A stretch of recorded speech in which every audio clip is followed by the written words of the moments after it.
The head coach for your Fever and Eastern Conference Coach of the Month, Stephanie White.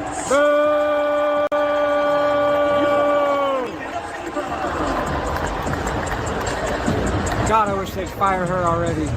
Whoa! Listen to that reaction. Stephanie White's name gets announced, the boos come down, and somebody in the crowd can clearly be heard saying they wish the Fever would fire her. The question now is not whether some fans are frustrated. We finally have the footage. The bigger question is how Indiana got from supporting this coach to this. Let's do it again. I gotta play it again. The head coach for your Fever and Eastern Conference Coach of the Month, Stephanie White.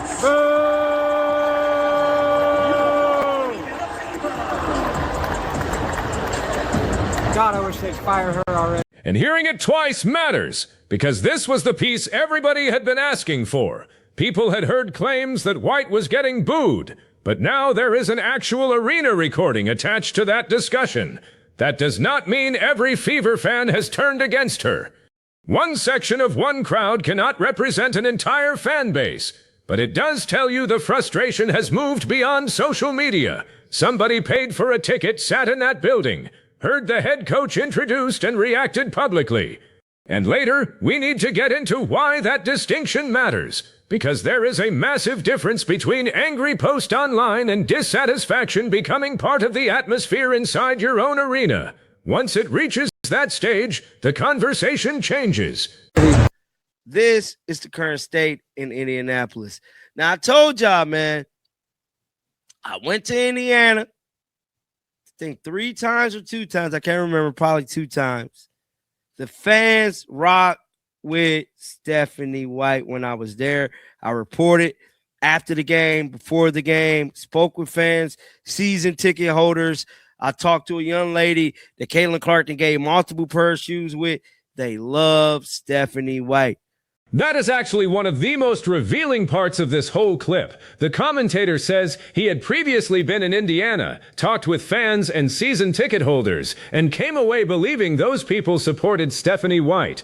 So this is not being presented as everybody always hated her. The argument is that something changed. That is a much more interesting story. Coaches get criticized all the time, lose 3 games, people complain about rotations, blow a fourth-quarter lead, somebody wants a timeout called sooner, leave a player on the bench too long, social media turns into a coaching clinic. Most of that disappears with the next winning streak. But when fans who previously defended a coach begin booing her introduction, you have to ask whether the complaints are now about something deeper than one possession or one lineup. And that is where this gets uncomfortable, because the criticism in this footage is connected directly to the belief that White has handled her players poorly during this stretch. Whether you agree with that conclusion or not, that is clearly what is driving the anger. Now the fans have turned heel against Stephanie. This should not come as no surprise. Anytime you see a coach throwing their players under the bus, you're not going to be taken in well with that particular fan base. And this is exactly what Stephanie White is currently experiencing during this last little stretch of the Indiana. There is the accusation at the center of it, that fans believe Stephanie White has been throwing her own players under the bus. Now, that phrase carries a lot of weight, so it is worth separating perception from proof. Coaches are supposed to criticize players sometimes. Accountability is literally part of the job. A coach saying the execution was bad is not automatically betrayal. A coach admitting her team made mistakes is not automatically disrespect. But perception becomes its own problem. If supporters believe the coach repeatedly places responsibility on players while escaping criticism herself, the relationship starts breaking down. And with the Fever, that relationship is especially delicate because this is not just any ordinary roster playing in front of an ordinary amount of attention. Every decision gets magnified. Every press conference answer gets clipped. Every substitution gets debated. Every Caitlin Clark possession gets analyzed from 5 different camera angles. That environment gives a coach almost no margin for sloppy communication. And once the crowd starts believing the coach is working against the people they came to support, logic sometimes stops mattering. You can explain a quote. You can add context. You can say the public misunderstood the intent. But you still have to repair the trust. That is the real warning sign in the booze. Fever 2026 season. And I'm sticking to what I said, man. I do not believe Stephanie will coach this team next year. I think they're going to be forced to fire her. See, the people got power. See, a lot of fans don't understand the power that they have. We have all of the power. If you stop watching the games, stop going to the games, they are forced to make a change. Now the commentator takes it one step further and predicts White will not coach this team next season. That is his opinion. There is nothing in this source showing that Indiana has decided to fire Stephanie White, and we should not pretend otherwise. But the reason that prediction catches attention is because fan pressure can become one factor in a much bigger business calculation. Winning matters. Player relationships matter. Organizational direction matters. Ticket demand matters. Public confidence matters. And the Fever are operating under more scrutiny than almost any team in women's basketball. Still, fans do not literally walk into the front office and choose the coach. Ownership and basketball executives make that decision. A loud crowd can create pressure, but a franchise has to evaluate whether the basketball operation is functioning. That means if Indiana ever did make a coaching change, the meaningful evidence would be much broader than one chorus of boos. How are players responding? Is the roster developing? Are the rotations helping or hurting? Does the locker room still believe in the message? Is the team maximizing the talent it has? Those are the questions that actually determine whether this becomes a temporary backlash or something much more serious. And I truly believe that change is coming very, very soon. Hell, if people boycott the games and quit going, she might get fired this year. I'm telling you what I know. This is big business. And Stephanie White is bad for business. And if you're an owner of any business, you don't want anybody that's employed by your company. This is where the commentary turns into an economic argument. If customers become unhappy enough to stop spending, businesses notice.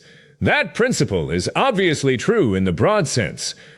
Professional sports depend on fans buying tickets, watching broadcasts, purchasing merchandise, and staying emotionally invested. But there is another side to it. Boycotting a team because you dislike a coach is a much bigger step than booing during introductions. And nothing in this footage demonstrates a significant Fever boycott is actually happening.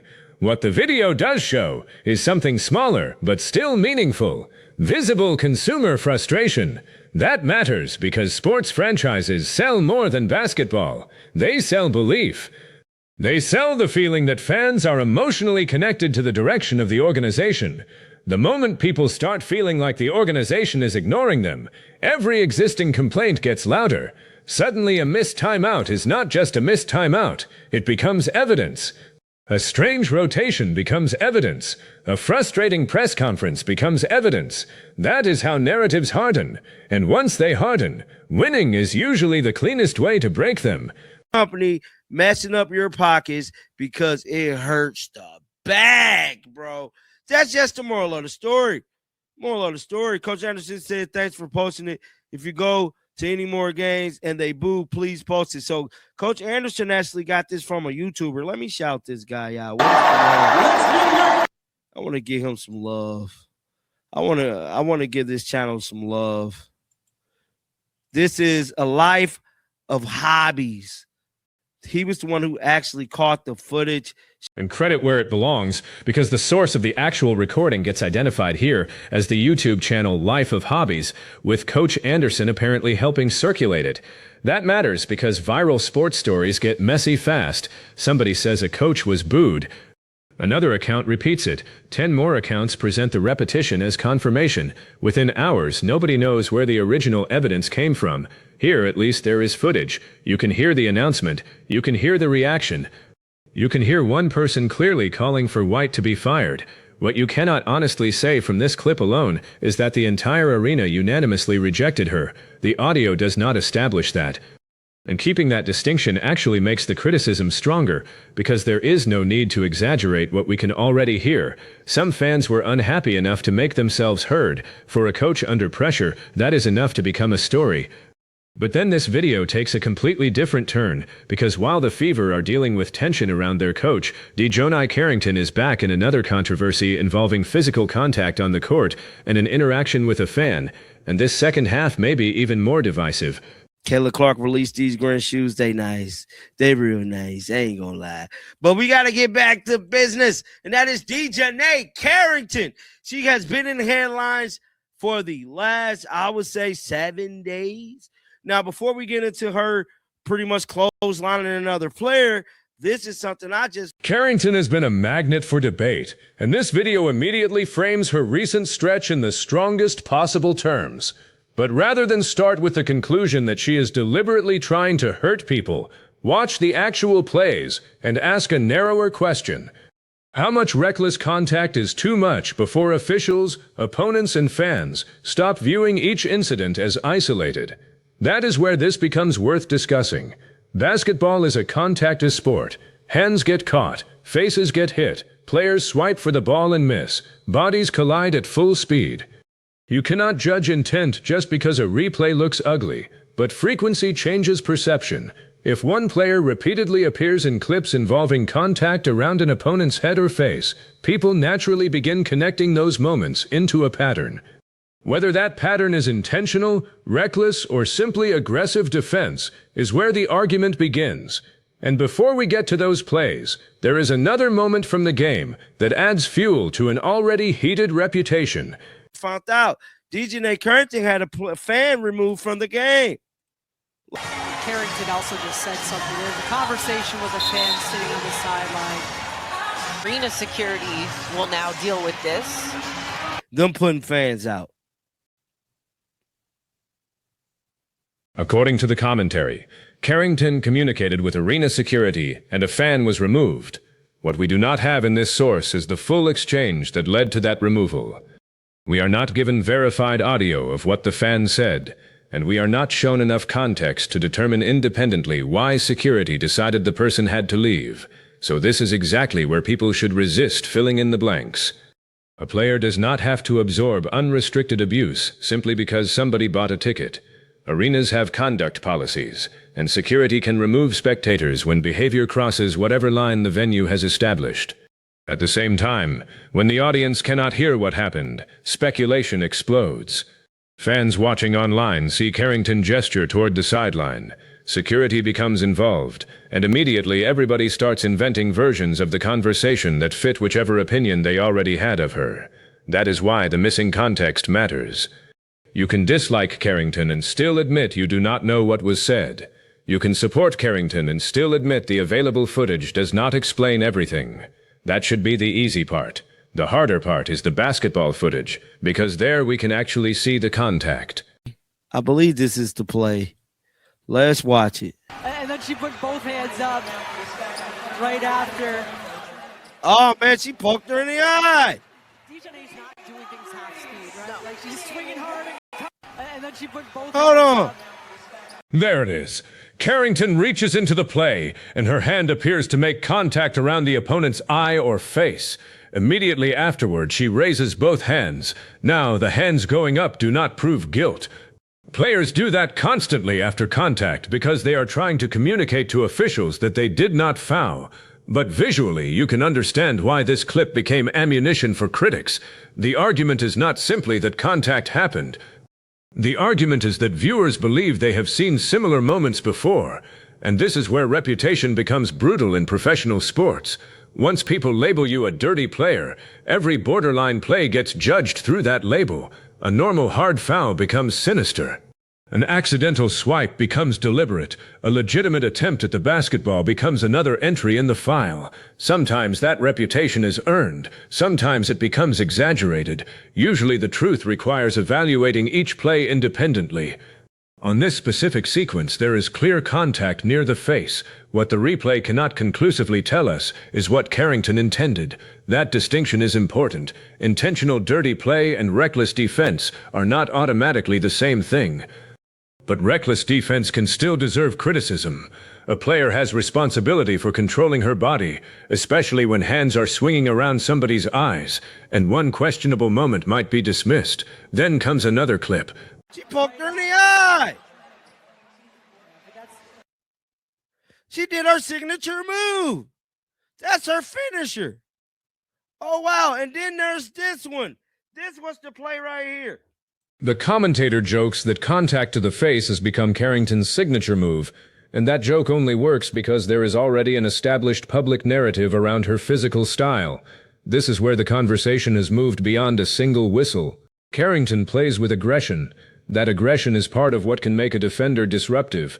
Nobody should ask a professional player to become passive just because social media dislikes contact. But aggressive players also live closer to the line. Your reach has to be controlled. Your swipe has to target the basketball. Your momentum has to be managed. And when opponents keep absorbing contact above the shoulders, people are going to question whether that line is being crossed too often. There is also a league-wide issue hiding underneath this debate. Fans want consistency. If one player gets reviewed for a hit to the face, they expect a similar play from another player to receive similar scrutiny. If one action is upgraded, they want to understand why another is not. It is inconsistency, more than physicality itself, that makes people believe certain players are being protected or targeted. The WNBA has become far more visible, which means officiating decisions that once might have vanished after the final buzzer now live forever in slow motion. That is good for accountability. It is also dangerous if viewers start deciding intent from freeze frames alone. Officials have to judge the play. Commentators have to judge what they can actually see. And fans should be allowed to say a sequence looks reckless without pretending they can read a player's mind. That is the fair standard. This was the play right here.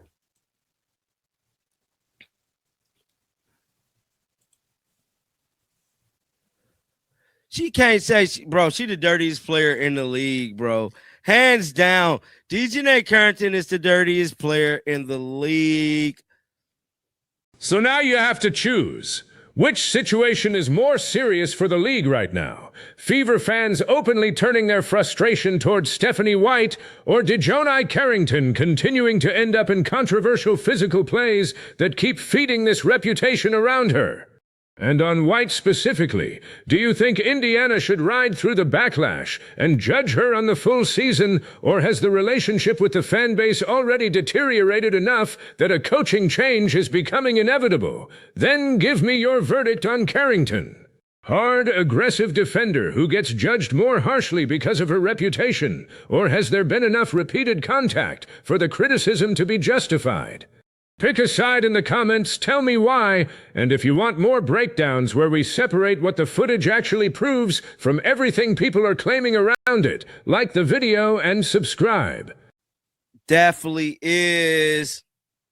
Wow, wow, wow, wow, wow. Poking players in the eye, getting fans removed. Wow, wow, wow, wow, wow. And there is the strongest accusation in the entire source. The commentator calls DeJounte Carrington the dirtiest player in the league. That is an opinion, not an official designation. But now we can finally get to the larger payoff, connecting both halves of this story. Stephanie White is being booed because some Fever supporters believe trust has been damaged. Carrington is being attacked online because some viewers believe her pattern of physical plays has damaged their trust in giving her the benefit of the doubt. These are two different controversies, but they run on the same fuel, reputation. Once trust disappears, every new incident gets interpreted in the harshest possible way. For White, every coaching decision becomes another referendum on whether she should have the job. For Carrington, every hard foul becomes another referendum on whether she belongs in the category of dirty player. And recovering from that is incredibly difficult because reputation moves faster than context. That does not mean the crowd is always wrong. Sometimes fans recognize problems before organizations acknowledge them, but fans can also become so invested in a narrative that contradictory evidence stops mattering. That is why the Fever situation should not be reduced to "they booed her, therefore she must be fired." And the Carrington situation should not be reduced to "she hit another face, therefore every previous accusation is automatically proven." Both cases deserve a standard based on evidence. If Stephanie White is failing, identify how. Tactics, communication, player development, locker room management, results. If Carrington is crossing the line, identify the plays, where the basketball was, where the hand went, whether the movement was necessary, how officials ruled it, and whether similar behavior keeps recurring. That is stronger than simply choosing a villain. And the next few games are going to matter enormously for both narratives. If White keeps getting announced to boos, especially at home, this stops looking like one isolated pocket of frustration. The organization would then know publicly that the relationship between at least a meaningful section of its fan base and its coach is deteriorating. But if Indiana wins and the basketball improves, sports fans have incredibly short memories. The same people booing in August can be cheering in September. Winning changes temperature faster than any press release. Guys, get down in the comment section. Let me know y'all thoughts about this, man. Make sure y'all keep them bills on. And until next time, dog, shake the haters off. I'm out of here, baby. Carrington has a similar opportunity, only hers happens possession by possession. Play physical defense without giving critics another head contact clip, and eventually the conversation can cool. Keep appearing in controversial sequences around opponents' faces, intentional or not, and the reputation becomes almost impossible to escape. Because eventually this stops being about what Carrington says she intended. It becomes about what opponents, officials, and spectators expect whenever she enters a play. That is the danger of a reputation becoming bigger than the player. Poking players in the eye, getting fans removed. That is the final framing from the commentator, and it combines two incidents that need to be judged differently. The physical play is visible. The reason for the fan removal is not fully established in the source. That difference should matter. There is a temptation in viral commentary to stack every accusation together until the pile itself feels like proof. But if you want the strongest case, separate what you know from what you suspect. We know there is footage of Stephanie White's introduction receiving boos and one fan audibly calling for her firing. We know Carrington was involved in contact around an opponent's face in the shown sequence. We know security became involved with a spectator after Carrington communicated toward the sideline.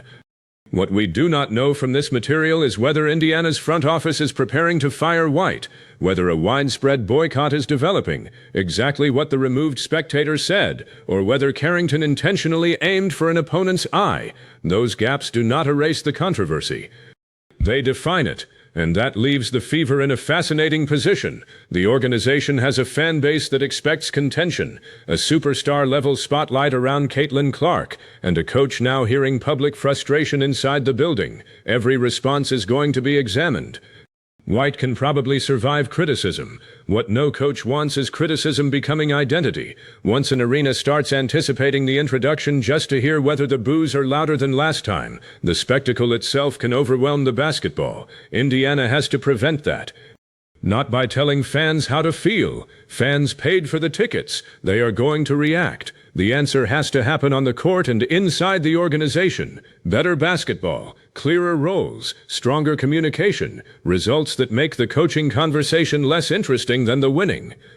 And Carrington faces her own version of that challenge. She does not have to convince every critic to like her. She does have to avoid giving them easy evidence. Physical basketball is one thing. Repeated contact around somebody's head is another. Even if the intention is always to make a basketball play, the outcome eventually matters. A defender who constantly commits reckless fouls cannot simply argue that she never meant to do it. Control is part of defense, and officials have a responsibility too. If a play crosses the line, call it properly. If it deserves review, review it. If it is ordinary incidental contact, explain it through consistent standards, instead of letting every fan base create its own rule book. The league is under a microscope now. That is the price of growth. More viewers means more scrutiny. More cameras means more replays. More attention means old-school play-through-it explanations are not always going to satisfy people watching a hand hit somebody in the face frame by frame. But scrutiny has to remain fair. You cannot condemn somebody solely because you dislike them. You cannot excuse somebody solely because you support them. Judge the clip. Judge the pattern. Judge the evidence. That standard works for Stephanie White, too. Maybe she turns this around and the boos become a weird footnote from one ugly stretch of the season. Maybe the fan frustration keeps spreading, and Indiana eventually decides another coach should lead this team. The footage does not settle that question. It tells us the question has officially left the internet and entered the arena, and that is a major difference.